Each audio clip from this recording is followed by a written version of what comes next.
하나님, 부족한 종입니다.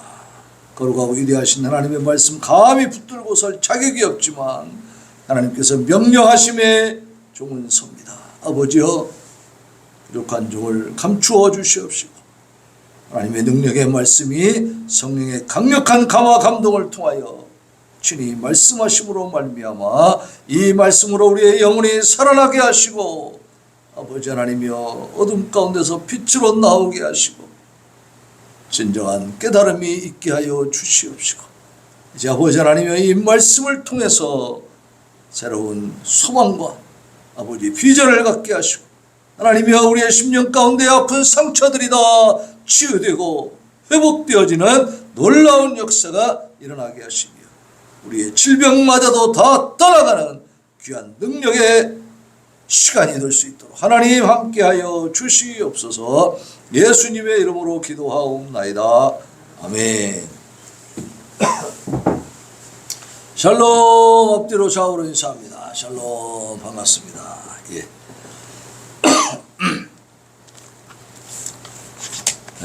우리가 살다 보면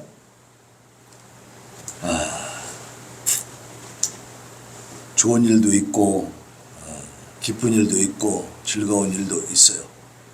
그런데 사실상 우리의 깊은 내면 속에 우리가 경험하고 있는 것들은 하나님을 만나지 못했을 때 그 어둠 가운데 방황하고 헤매는 것, 이게 어떻게 보면 우리의 적나라한 모습입니다. 그래서 우리는 항상 하나님을 만나야 밝아지는 줄로 믿습니다. 하나님을 만나야 소망이 생기고 내일의 비전도 생기고 삶의 의미와 가치도 느껴지는 거예요. 하나님을 떠나버리면 깜깜해집니다. 세상에 아무런 의미가 없어. 그런데 사람들이 그걸 깨닫지 못하고 알지 못하고 그저 살아가고 있는 거죠. 순간순간에 자기들의 그 감각적인 삶을 살아가고 있는 것입니다. 그러나 우리는 하나님께서 정말로 인간의 힘으로는 절대 불가능한 영적인 감각, 영적인 눈을 열어주신 거예요. 그래서 예수 그리스도의 그 십자가 부혈로 내가 구원받았다고 하는 이 놀라운 감격과 감동을 통해서 이제는 하나님 말씀에 귀를 기울이게 되고 하나님의 나라를 소망하면서 살게 됐다고 말해요. 이 소망이 아니라면, 하나님 나라에 대한 기대가 없다면 살만합니까, 세상이? 뭘 위해서 삽니까? 먹기 위해서 삽니까? 먹기 위해서 살면 돼지하고 뭐가 달라? 그죠? 다를 바가 없는. 어떤 사람이 그랬잖아. 나는 배부른 돼지보다는 뭐라 했어요? 배고픈 소크라테스가 되고 싶다 그랬어요. 사람은 늘 뭔가를 생각하면서 정신적인 가치, 그 무언가를 추구한다 이 말이에요. 근데 세상에서 우리가 그것을 추구하고 나가다 보면 벽에 부딪힐 때가 많아요. 자, 나라를 위해서 내가 뭔가를 해보겠다. 힘차게 나가요. 근데 이 나라의 백성들이 내가 열심히 정말 죽을 고비를 넘겨가면서 최선의 노력을 다하고 있고 모든 것을 다 바쳐 헌신하고 있는데 알아줘, 안 알아줘? 안 알아줄 때가 있어. 오히려 나를 갖다가 매국노라고 몰아붙일 때도 있다 이 말이야. 세상이 얼마나 허망하고 웃깁니까? 인간의 판단이라고 하는 것은요, 시시때때로 달라지는 거예요. 시대마다 달라져요. 정의의 개념도 달라지는 거예요. 그래서 세상을 바라보고 있으면 우리가 실망하고 좌절하고 낙심할 수밖에 없다는 사실입니다. 그러나 하나님을 바라보게 되면 변치 않는 진리의 말씀이 있다는 얘기예요.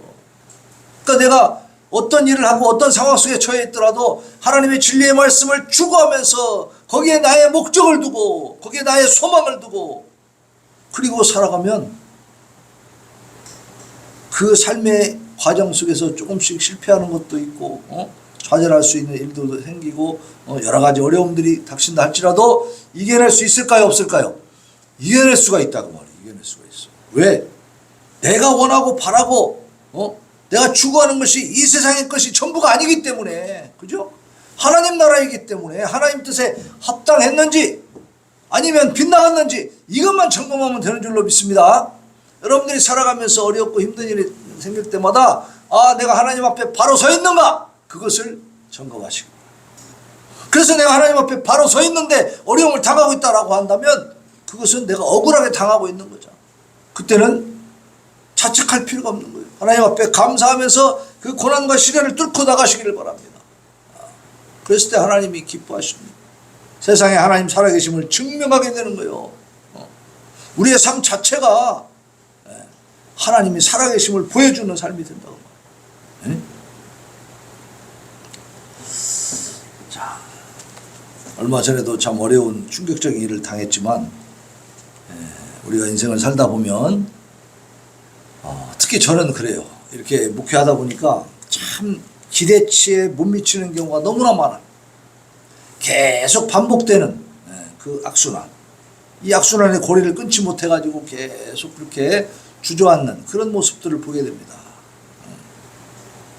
참 답답해, 깝깝하고. 또 우리가 살아가면서 원치 않는 질병들을 만날 때가 있잖아, 그죠? 어릴 때부터 어떤 고질적인 질병에 시달리고 산다. 그럼 기분이 어떨까요? 죽고 싶지, 그죠? 얼마나 고통스럽겠어요. 우리의 삶의 현장에서 우리 자신에게 적용시켜야 될 것은 뭐냐? 오늘 이 말씀을 통해서 가장 절망적이고 낙심되는 그 상황 속에서도 우리가 살 길은, 우리가 헤쳐나갈 수 있는 비상구는 하나님이신 것을 기억하시기를 바랍니다. 자, 오늘 말씀의 제목을 한번 읽어봅시다. 시작. 나의 부르짖음에 귀를 기울이소서. 이 말씀이 어디 있냐면 1절 2절에 있어. 한번 읽어봐요. 시작. 88편 1절 2절 시작. 여호와 내 구원의 하나님이여, 내가 주야로 주 앞에서 부르짖었사오니 나의 기도가 주 앞에 이르게 하시며 나의 부르짖음에 어떻게 해요? 주의 귀를 기울여 주소서. 이렇게 말씀하고 있죠. 이렇게 지금 이 시인은 하나님 앞에 절규하고 있습니다. 절규하고 있어요. 자, 이 시편 88편은요 좀 독특한 시예요. 다른 시하고 좀 달라요. 솔로몬과 동시대의 사람인 에스라 사람 헤만이라고 하는 사람이 이제 저자인데, 고라 자손의 모음집에 수록이 되어 있는 비탄시입니다. 비탄시. 자, 본 시편의 표제를 보면 쭉 한번 읽어봅시다. 88편 그 옆에 파란색으로 써있는 작은 글씨들 있죠? 그거 한번 읽어봐요. 시작. 고라 자손의 찬송시 곧 에스라인 헤만의 마스길 인도자를 따라 마할랏 르안롯에 맞춘 노래. 마할랏 르안롯, 그죠? 마할랄 르안롯. 참 어렵죠? 마할랄 르안롯. 이제 히브리어다 보니까 우리말이 아니까 참 어려워요. 근데 이 마할랄 르안롯이라고는 이 말이 무슨 말이냐면요, 질병 중에 또는 고통 중에 있다, 그런 뜻이에요. 질병 중에, 고통 중에 라는 이 뜻을 가지고 있는 거기에 맞춘 노래다. 그러니까 이 88편은 이 시인이, 이 저자가 어떤 고통 중에 질병 가운데 있다라는 얘기예요, 지금. 그걸 지금 암시해 주고 있죠. 시인이 불치병에 걸려서 절망적인 상황에 처한 상태에서 지은 시다, 이렇게 볼 수 있는 겁니다. 시편의 많은 비탄시 중에서도 그 탄식과 호소가 가장 절박하고 애처로울 만큼 구절구절마다 탄식과 숨이 넘어가는 듯한 고통에 대한 호소와 절규로 일관되어 있어. 이 시를 쭉 보면요, 정말 하나님 앞에 나는 죽은 놈입니다. 무덤가에 있습니다. 난 죽은 사람이나 마찬가지입니다. 이런 내용이 나와요.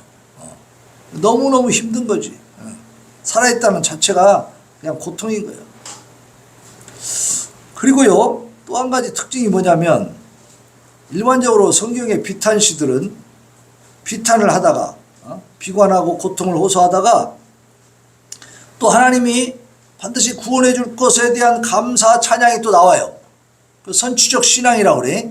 선취적인 감사 찬양 내용이 이렇게 나오는 것이 일반적인데, 오늘 이 시편 88편은 그게 안 나옵니다. 끝까지 가서 보면은 마지막 절 보세요. 88편 18절 시작.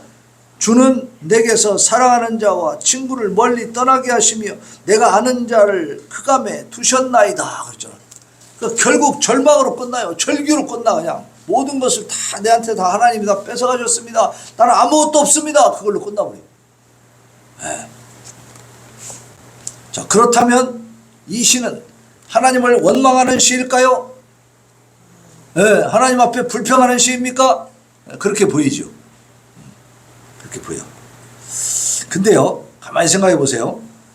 이 시인은 탄식 중에서도 하나님은 떠나지 않습니다. 하나님의 도움을 간절히 바라고 있어.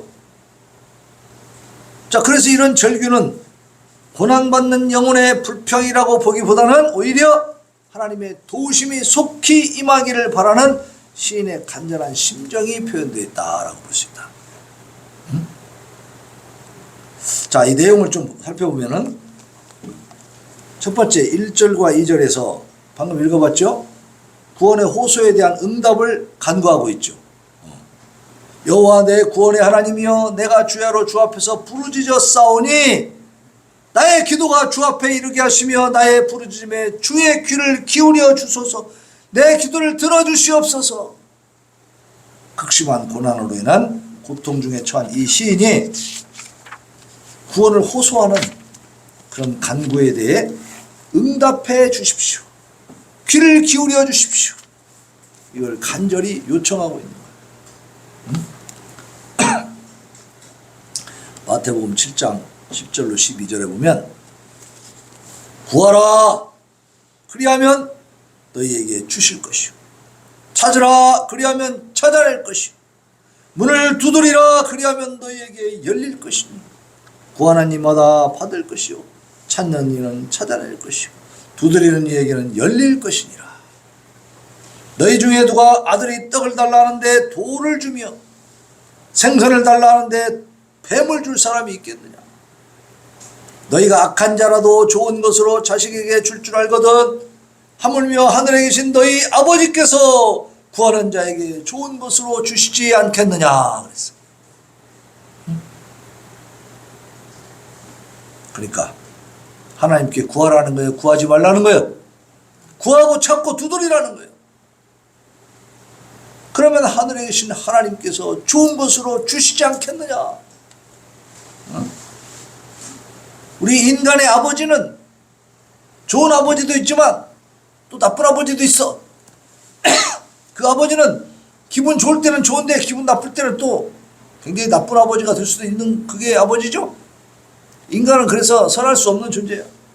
악한 아버지도 자기 아들이 빵 좀 주세요 그러는데 돌멩이 줍니까?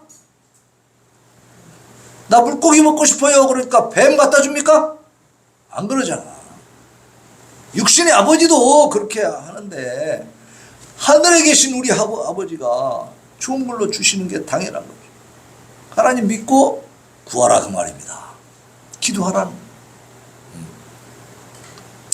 이 시인도 1절 2절에서 먼저 하나님 보고 하나님 들어주세요. 귀를 기울여주세요. 내가 지금부터 기도하는데 나는 너무너무 고통스럽고 힘들어요. 그러니까 내 기도를 들으시고 응답해 주시고 이루어 주세요. 해결해 주세요. 그걸 지금 호소하고 있죠. 그 다음에 3절로 9절에는 고통의 내용이 나옵니다. 극심한 고통을 호소하고 있어. 시인 자신의 곤고한 처지와 고통에 대한 절규가 3절로 9절에 나옵니다. 자, 어떻게 이 사람이 고통을 당하고 있는지 한번 같이 읽어봅시다. 3절에서 9절까지 한번 읽어보게요. 잘 이렇게 살피면서 내용이 뭔가 생각하면서 한번 읽어봐요. 시작. 무릇 나의 영혼에는 재난이 가득하며 나의 생명은 스울에 가까워 싸우니. 자, 여기 보세요. 나의 영혼에는 재난이 가득해. 영혼이 재난이 가득하다는 건 천국에 대한 소망이 있어요, 없어요? 없어져 버렸어. 영혼도 지금 다 죽었어, 영혼도. 또 생명은, 내 생명, 육신의 생명은 어디에 가까워요? 서울에 가깝다. 서울이 뭐예요? 무덤이야, 무덤. 죽음에 가까이 왔다, 이 말이에요. 4절 봅니다. 나는 무덤에 내려가는 자같이 인정되고 힘없는 용사와 같아. 무덤에 내려가는 자같이 인정됐다는 거 뭐예요? 너는 죽은 놈이나 마찬가지야. 너는 이제 죽어, 그 말이지. 죽어, 이제 죽게 된다는 얘기요. 죽음이 가까이 와 있어. 너는 죽을 놈이야, 이렇게 돼 있다. 힘없는 용사. 용사가 힘이 없어 아무 쓸모가 없죠. 5절 보세요. 죽은 자 중에 던져진 바 되었으며 죽임을 당하여 무덤에 누운 자 같으니이다. 죽은 자 중에 시체들 가운데 던져졌어. 그러니까 나는 죽은 거나 마찬가지예요. 죽임을 당하여 무덤에 누운 자처럼, 그렇게 나는 시체처럼 이렇게 나는 힘이 없어. 아무런 소망도 없는 거예요. 주께서 그들을 다시 기억하지 아니하시니 그들은 주의 손에서 끊어진 자이니. 자, 죽은 자들은 하나님으로부터 영원히 끊어졌다고 생각하는 거예요. 그러니까 어떻게 돼요? 지금 이 상황은 구약시대의 히브리인들은요, 육신의 생명이 끊어지면 그냥 끝난다고 생각했습니다. 그런 사상이 있었어. 그러니까 이 계시는, 성경의 계시는요, 점진적으로 더 명확해지고 자세해집니다. 그래서 구약의 그 계시와 신약의 계시는 달라요. 그러니까 가장 명확하고 가장 밝게, 가장 확실하게 구체적으로 계시된 것은 구약일까요, 신약일까요? 신약의 말씀이요. 시대를 거쳐오면서 하나님의 계시를 점점점 더 정확하고 확실하게 구체적으로 보여주시는 겁니다. 그래서 이 지금 시편 88편은 옛날 구약시대에 있었던 그 사람들의 사고방식, 그것을 지금 표현해주고 있어. 그래서 이 사람들은 스올, 무덤으로 내려가 사람이 죽으면 끝장난다고 생각한 거예요. 그래서 그 영혼에 대해서도 같이 죽는 걸로 생각한 거야. 그러니까 영혼에 재난이 가득하다고 그랬잖아. 그죠? 그러니까 죽으면 완전히 절망인 거죠. 그러니까 지금 이 시인은 자기가 그 정도의 지금 절망적인, 절대적 절망 상태에 있다는 걸 말해주고 있는 거예요. 그래서 그 죽은 자들은 다시 하나님이 기억하지 아니하시니 그들은 주의 손에서 끊어진 자입니다. 그러니까 이 사람은 뭐예요? 하나님으로부터 끊어지는 것이 너무나 두려운 거야. 근데 자기 형편은 어때요? 끊어질 수밖에 없는 상황에 지금 처해 있는 거야. 시체와 같은 상태에 있는 거예요. 주께서 나를 깊은 웅덩이와 어둡고 음침한 곳에 두셨사오며 주의 노가 나를 심히 누르시고 주의 모든 파도가 나를 괴롭게 하셨나이다. 자, 보세요. 이 모든 고통이 어디로부터 왔는가? 하나님으로부터 왔다는 얘기요. 그 하나님을 원망하는 것입니까? 하나님의 진노하심이 이르렀다는 거요. 왜 그랬을까요? 이 시인의 죄 때문이지. 그죠? 본인의 죄가 결국 하나님의 진노를 불러온 거야. 그러니까 자기가 이 고통 속에서 벗어나려면 누가 풀어줘야 돼? 하나님이 풀어줘야 되는 거지. 그러니까 하나님을 향해서 지금 계속해서 호소하고 있는 겁니다. 주께서 내가 아는 자를 내게서 멀리 떠나게 하시고. 자, 아는 사람들이 다 떠나버려. 그게 좋은 거예요, 나쁜 거예요? 나쁜 거죠. 아는 사람 다 떠나버리면 어떻게 살아? 아는 사람 다 떠나버리면 김동주 입사님 생일 파티를 누가 해줘? 그래도 아는 사람이 있으니까 해주는 거 아니에요. 그죠? 근데 다 떠나버렸다는 거예요. 아는 사람도 다 떠나버려. 나를 그들에게 가정하는 것이 되게 하셨사오니 나는 갇혀서 나갈 수 없게 되었다. 그 사람들이 나를 가정하게 여긴다는 거야. 나를 아는 사람들. 다 떠나버리지. 그러니 그 사람들 앞에 내가 나갈 수 있어 없어? 없는 거예요. 이 사람은 지금 형편이 어때요? 그야말로 고통이고 절망이고, 그죠? 괴로움이죠.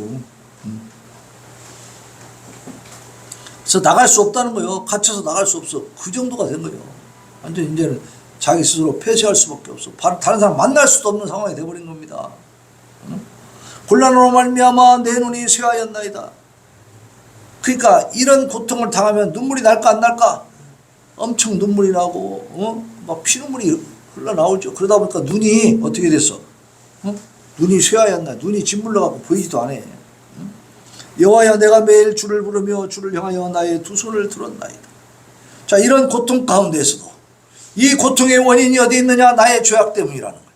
내 죄 때문에 하나님이 나를 고통스럽게 하셨으니까 누구를 향해서 지금 기도를 해야 되는 거예요? 하나님께 기도한다는 겁니다. 내가 매일 주를 부르며 주를 향하여 나의 두 손을 들었나이다. 그러니까 이 시인은 이 고통 가운데 있는 자기의 어떤 생편과 처지를 확 고하면서도 계속해서 누구에게 소망을 두고 있어요? 하나님께 소망을 두고 있어요. 하나님께 나는 두 손을 들었습니다. 나는 매일같이 주님을 부릅니다. 그렇죠? 하나님의 진노로 인해서 처절한 절망 가운데 처해 있는 이 시인이 그 와중에서도 낙심하거나 좌절하지 않고 날마다 하나님께 간절히 기도를 하고 있는 모습을 볼 수 있어요. 기도하는 9절에 나오잖아요. 여호와여 내가 매일 주를 부르며 주를 향하여 나의 두 손을 들었나이다. 여러분 기도하시기를 바랍니다. 그리고 이제 10절로 18절에 보면 고통으로 인한 신앙적 갈등을 토로하고 있습니다. 죽음과 같은 고통과 하나님의 침묵하심이 계속됨에 따라서 겪게 되는 시인의 이 신앙적 갈등에 대한 진솔한 고백. 너무너무 힘든 일이 많이 생겨버리면 나중에 믿음이 어떻게 돼? 믿음이 흔들려. 그것이 오늘 이 시인의 고백으로 나오고 있어요. 진솔한 고백. 10절로 12절에 보면 구약시대 히브리인들의 음부 개념, 이 스올에 대한 개념이 나옵니다. 사람이 죽으면 하나님과 단절돼서 하나님과는 더 이상 아무런 관계도 갖지 않는다는 그런 사상이 있었단 말이에요. 그것을 여기에 지금 드러내고 있어요. 10절로 12절에 한번 봅시다. 주께서 죽은 자에게 기이한 일을 보이시겠나이까? 유령들이 일어나 주를 찬송하리이까? 주의 인자하심을 무덤에서 주의 성실하심을 멸망 중에서 선포할 수 있으리이까? 흑암 중에서 주의 기적과 이즘의 땅에서 주의 공의를 알 수 있으리이까? 바로 이거는 죽은 자들은 말이 없다. 그죠? 시체는 썩어서 없어지잖아요. 그것만 보게 되면 그 죽은 그 육체 시신을 보게 되면 그들이 어떻게 그들이 일어나서 막 하나님을 찬양할 수 있습니까? 그 시체들이 못한다는 거예요. 무덤에서 멸망 중에서 하나님의 성실하심 인자하심을 선포해 막 무덤가에 가가지고 하나님의 말씀을 선포하며 무덤에서 막 그 시체들이 일어나서 찬양합니까? 아멘 해요? 안 하잖아. 그거 안 된다는 거예요. 흑암 중에서 주의 기적과 이즘의 땅에서 주의 공의를 알 수 있으니까 그들에게 주의 공의를 막 설명하고 막 설교하고 막 선포해도 알아요 몰라요? 모르지. 그러니까 10절로 12절에서는 내가 죽으면 하나님으로부터 이렇게 단절돼 갖고 아무것도 모를 텐데 그럼 어떡하냐 이거야. 난 하나님과 연관돼서 살고 싶다는 거예요. 단절되고 싶지 않다는 거죠. 자, 단절돼 버리면 가장 큰 저주가 되는 거죠. 그것을 시인은 깨닫고 있는 거예요. 하나님과 단절되는 것은 영원한 멸망이라는 사실. 자, 13절에 보면 아침마다 내가 주께 기도드립니다. 자, 13절 같이 읽어요. 시작. 여호와여 오직 내가 주께 부르짖었사오니 아침에 나의 기도가 주의 앞에 이르리이다. 보세요. 군데군데 시인은 뭘 하고 있어요? 하나님 앞에 부르짖고 기도하고 하나님의 도우심을 청하고 있어요. 아침마다 내가 주께 기도드립니다. 자신의 기도가 하나님 앞에 상달되어서 응답이 있을 때까지 하루의 일과를 기도로 시작한다. 계속해서. 당장 이루어지지 않으니까 기도를 멈춰야 됩니까? 아니에요. 내가 선한 목적을 가지고 기도하는데 안 이루어졌어. 그러면 그만둬야 돼? 계속 기도하시기를 바랍니다. 네. 하나님은 당신을 의뢰하고 끊임없이 부르짖는 자의 기도를 결코 외면하지 않습니다. 끊임없이 지속적으로 끈질기게 기도하면 하나님이 이루어 줄 줄로 믿습니다. 네. 이룰 수 있는 능력도 주셔. 능력도. 보세요. 누가복음 18장에 보면 이런 말씀이 있어요. 잘 들어보세요. 예수께서 그들에게 항상 기도하고 낙심하지 말아야 할 것을 비유로 말씀하여 이르시되. 자, 잘 들으세요. 어떤 도시에 하나님을 두려워하지 않고 사람을 무시하는 한 재판장이 있었어. 그 도시에 또 한 과부가 있는데 자주 그에게 가서 내 원수에 대한 나의 원한을 풀어주시오 하고 간청을 하고 계속 부탁을 하고 소송을 걸었어. 재판관이니까. 근데 그가 얼마 동안 듣지 아니하다가, 이 사람이 하나님도 두려워하지 않는 재판장이요. 아주 불량한 놈이요. 그러니까 과부가 와서 얘기하는데 들은 체는 하겠어요? 못 들은 척했어. 근데 어때요?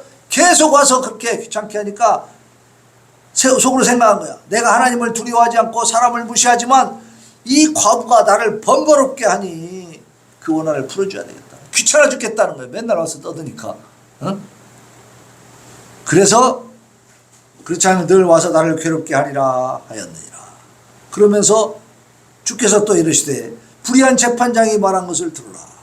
하물며 하나님께서 그 밤낮 부르짖는 택하신 자들의 원한을 풀어주지 아니하시겠느냐? 그들에게 오래 참으시겠느냐? 내가 너희에게 이르노니 속히 그 원한을 풀어주시리라.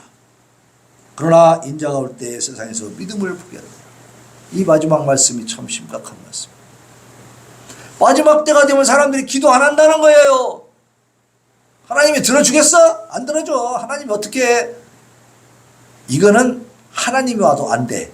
그런 말 해요, 안 해요? 그런 말이 얼마나 하나님을 능멸하는 말입니까? 우리는 똑바로 알고 말을 써야 돼요. 이건 하나님도 못해. 이것은 하나님을 어떻게 하는 거예요? 욕되게 하는 거예요. 우리 크리스찬들은 절대 그런 말 써먹으면 안 됩니다. 하나님은 하실 수 있는 거지. 인간이 못하는 거지. 그리고 하나님이 그걸 뜻하지 않기 때문에, 그걸 원하지 않기 때문에 안 하시는 거지.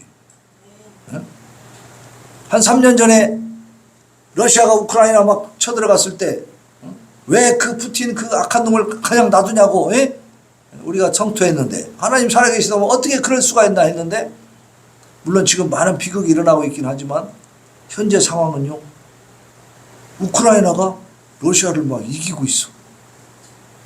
세계 3위 국가가 3위의 국력을 갖고 있는 나라가 러시아입니다.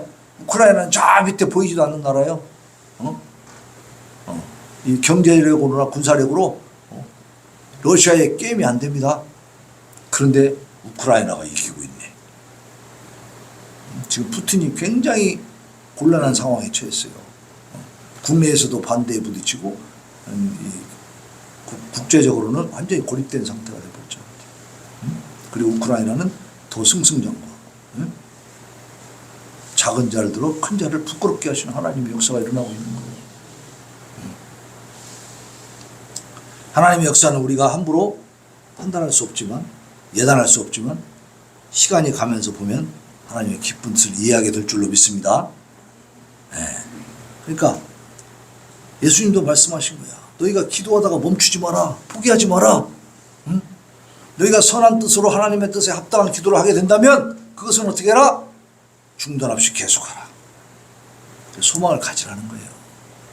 절대 너희들을 하나님이 외면하지 않겠다는 거예요.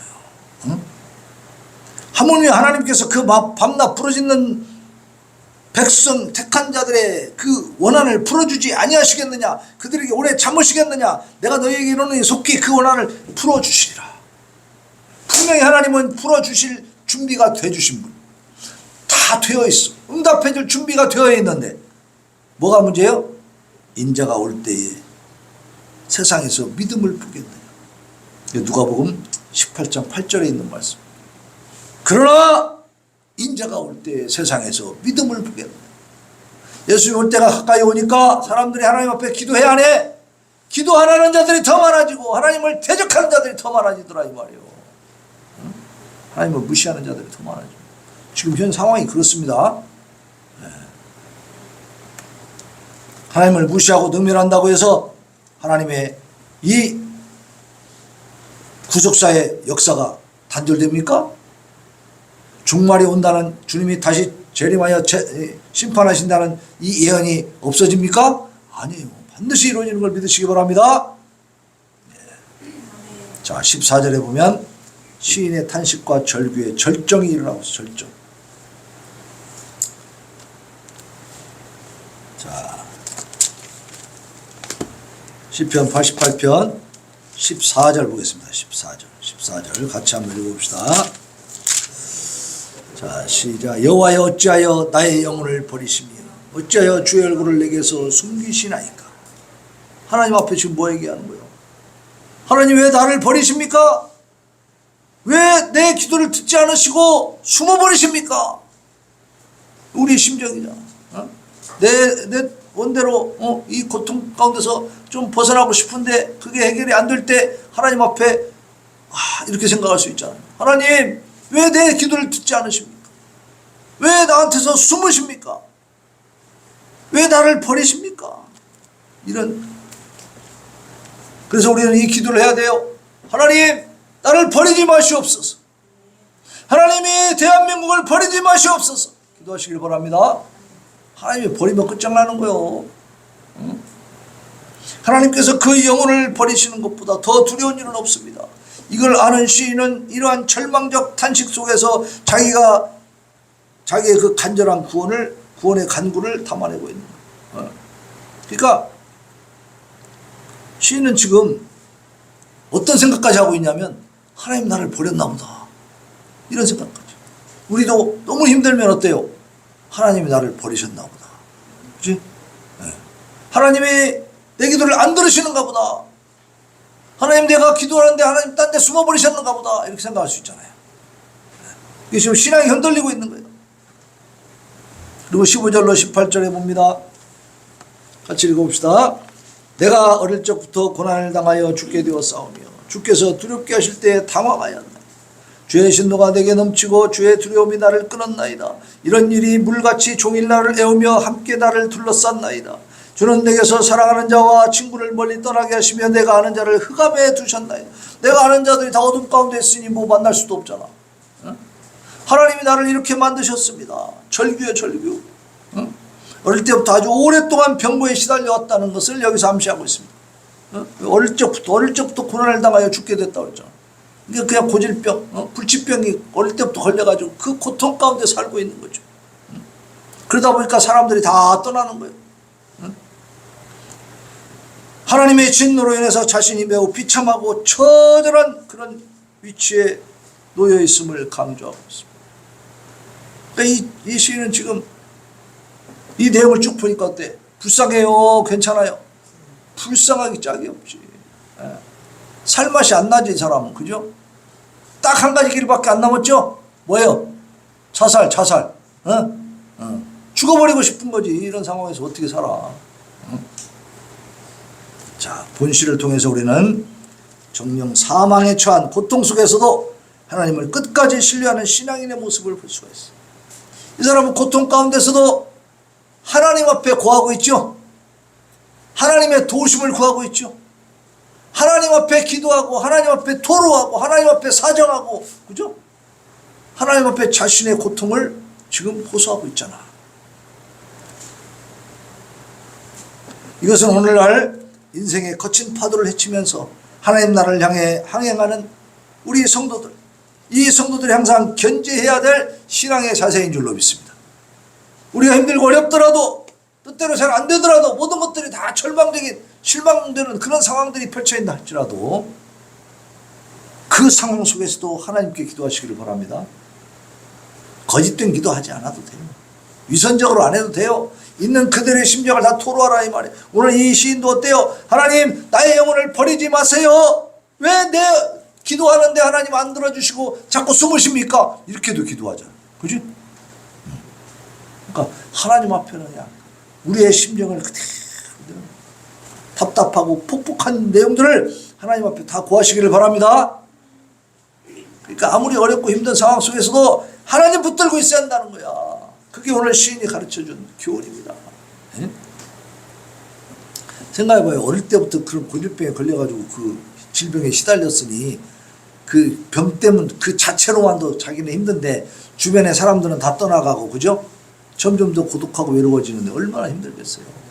그것이 하나님 앞에 지금 죄 때문이라는 이 깨달음까지 있으니까 하나님 앞에 계속 회개하면서 기도하고, 하나님의 도우심 외에는, 하나님이 해결해 주는 것 외에는 방법이 있다 없다? 없다는 사실을 고백하고 있는 겁니다. 진정 하나님의 위로와 구원을 확신하면서 사모하는 자는 어떤 고통 속에서도 하나님을 향한 기도와 간구를 멈추지 않을 줄로 믿습니다. 네, 이건 시인이 자신의 순환과 고통이 그게 문제가 아니라 하나님께서 그 얼굴을 숨기시는 것이 문제라고. 하나님 내 기도를 안 들어주시는 것이 문제지, 내가 지금 고통스럽고 내가 질병에 걸린 게 문제가 아니오. 이 문제를 해결할 수 있는 하나님이 내 기도를 안 들으시는 것 같은, 그 기도에 응답해 주지 않는 것 같은 그것이 문제지. 그러니까 우리가 어려운 일을 당했을 때도 그 문제에 함몰되지 말고 하나님을 바라보시기를 바랍니다. 문제의 해결자는 하나님이시니까 하나님 바라보면서 하나님 앞에 기도하면서 극복해 나가면 다 이겨나갈 수 있는 거야. 근데 그 문제에 내가 그냥 푹 빠져버리면 그 문제 속에서 같이 죽어가는 거죠. 어? 건져낼 수가 없어. 늪이라고 하는 거야, 늪. 그죠? 이 밀림에 가면 늪이 있잖아, 늪. 거기는 한번 사람이 툭 빠지면 어떻게 돼요? 계속 들어가죠, 한없이. 움직이면 움직일수록 더 들어가죠. 스스로 나올 수 있습니까, 없습니까? 못 나와. 누군가가 막대기를 갖다가 던져줘서 그걸 잡고 땡겨줘야 나올 수 있죠. 혼자는 못 나온단 말이야. 우리 인생이 그렇습니다. 하나님이 도와주시지 않으면 우리는 나올 수 없어. 허우적거리면 허우적거릴수록 더 어떻게 돼? 절망의 늪으로 더 깊이 빠져드는 거예요. 그러나 우리는 하나님이 계신 것을 아는 것을 감사하시길 바랍니다. 우리 아버지 하나님이 계신 것이 얼마나 감사한 일이에요. 이게 특권 중에 특권이야. 믿는 자들의 특권은 아무리 힘들고 어려운 상황 속에서도 기도할 수 있다는 사실입니다. 우리를 건져줄 수 있는 분이 계시다는 거예요. 내가 늪에 딱 빠졌을 때 같이 가던 사람이 언덕에 딱 있으면 내가 살아 죽어 살지, 그 사람한테 자 빨리 나무 좀 던져줘, 나 좀 살려줘, 그러면 딱 나무 던져서 살려줄 거 아니야, 그죠? 근데 아무도 없으면 그 절망인 거지. 그러나 우리는 언덕에 하나님이 살아계시고 우리에게 구원의 나무를 던져주실 것을 믿으시기 바랍니다. 네.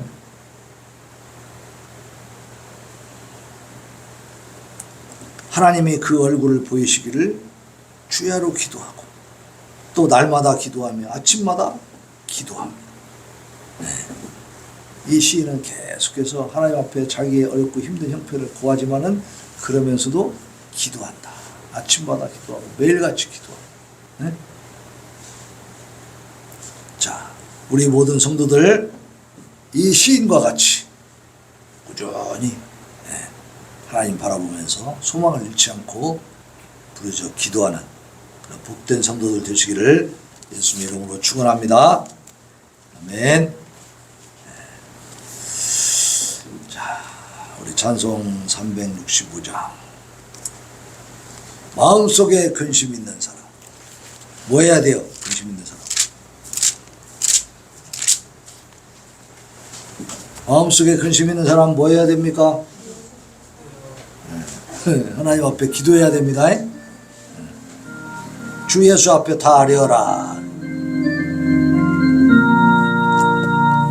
마음속에 근심 있는 사람 주 예수 앞에 다 아뢰어라. 슬픈 마음 있을 때에라도 주 예수께 아뢰라. 주 예수 앞에 다 아뢰어라. 주 우리의 친구니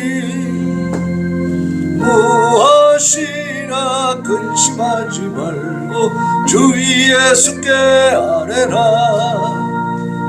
눈물 나며 기쁜 한숨 쉴 때 주 예수 앞에 다 아뢰어라.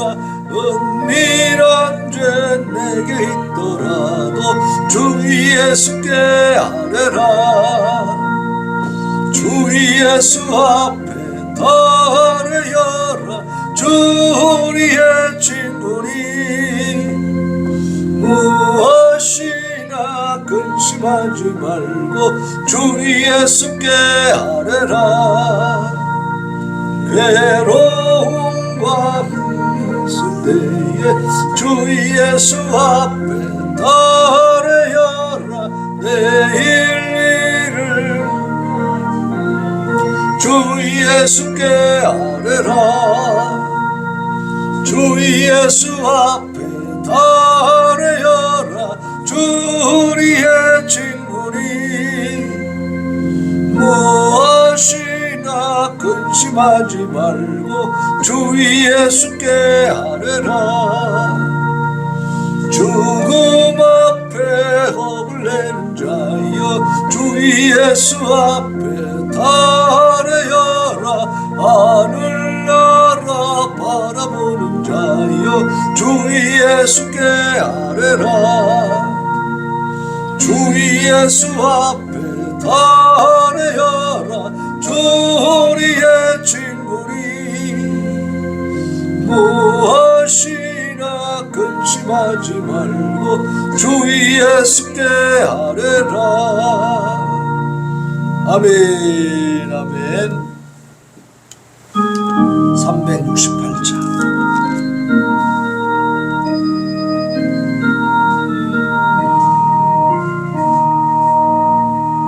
주 예수여 은혜를 내려주사 꽃좀 많게 하옵소서. 이 줄이고 목마른 나의 맘이 주 성령을 보소서. 주 예수여 충만하는 내 영혼에 부어소서. 주 예수만 나의 힘되고 내 만족함 됩니다. 주 예수여 죄에서 풀어주사 날 정결케 하옵소서. 이 세상의 유혹이 나의 맘에 든 못하게 하옵소서. 주 예수여 충만한 은혜 내 영혼에 부어소서. 주 예수만 나의 힘되고 내 만족함 됩니다. 옛 야곱이 천사와 씨름하던 그 믿음을 주옵소서. 이 세상의 물결이 유용해도 날 평안케 하옵소서. 주 예수여 충만한 은혜 내 영혼에 부어소서. 주 예수만 나의 힘되고 내 만족함 됩니다. 주 예수여 완전한 주의 사랑 나 받기를 원합니다. 그 사랑이 내 맘에 충만하여 날 기쁘게 하옵소서. 주 예수여 충만한 은혜 내 영혼에 부어소서. 주 예수만 나의 힘되고 내 만족함 됩니다. 내 마음에 임하신 주의 성령 늘 계실 줄 믿습니다. 그 은사를 나에게 부어주사 주 섬기게 하옵소서. 주 예수여 충만한 은혜 내 영혼에 부어소서. 주 예수만 나의 힘되고 내 만족함 돼. 이 시간에 하나님 앞에 기도합니다. 하나님 나의 부르짖음에 귀를 기울이소서. 아버지여 내 영혼을 버리지 마시옵소서. 아버지여 내 기도에 귀를 기울이시고 숨지 마시옵소서. 하나님 앞에 부르짖어 우리의 모든 고통과 아픔을 다 내어놓고 토로하며 하나님 앞에 간절히 부르짖겠습니다. 주여 주여 주여 아버지여